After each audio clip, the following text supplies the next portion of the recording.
Shalom Aleichem. We'd like to discuss today a few of the questions that came out to the Bet Horaha. Some of them kept on being asked over and over again, and I think those are important questions that we need to relate to. And one of the question is whether a person is allowed to buy something online right now, order it, and he receives it after the 9 days. Is that permitted? People are thinking that it should be okay. Why? Because you're not receiving anything right now. It's just that you're buying something online. What should that be already? Why should that be restricted? The answer is that the Shulchan Aruch doesn't permit buying anything right now at this time. That is the minhag, and the Mishnah Berurah says even if you don't intend to use it now, just to buy it. So therefore it's asur. Just the act of buying something, purchasing something, is not permitted. That's something that we need to understand. One is not allowed to buy anything right now in those days unless it's doesn't have any value. It's very, very cheap. It's something that's not something chashuv. Like for instance, a person that wants to buy simple socks, so then the Or Letzion says such a thing would be permitted. Not everybody agrees, but definitely something that has a little bit more value. Let's say socks that are nice looking, then one should definitely refrain from such a thing. Second question that comes again and again is whether a person is allowed right now to order trips, whether buy airline tickets or find hotels and book a trip to those hotels, book nights.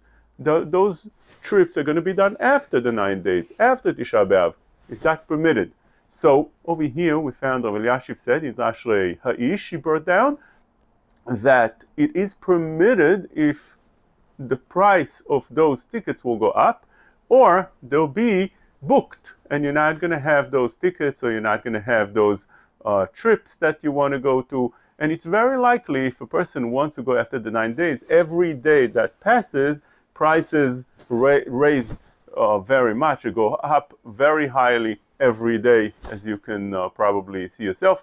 And so does the booking for hotels. If a person wants to stay in a certain place, it's very likely in that summer season that is a very busy season that it would be booked and it won't be available after the 9 days. And therefore, because of that, Rav Elyashiv permits. Another question is whether a person is allowed to buy things that are not going to be available afterwards. Same idea as we're saying right now. If they won't be available afterwards, you have something right now, a merchandise that is likely to sell out, so therefore a person is allowed to buy them. Also, if the prices are going to go higher, as we explained, that's how Or Letzion says, something that you want to buy and you know that if you don't buy them now, the price is going to hike, such a thing would be permitted to buy. Not only that, if you find something on sale right now, it's a real sale, not as they write today on anything sell, but it's a real sale. You buy it cheaper, so then one is permitted to buy because it's under that idea of davar ha'aved. Definitely one should not use it now until after the 9 days.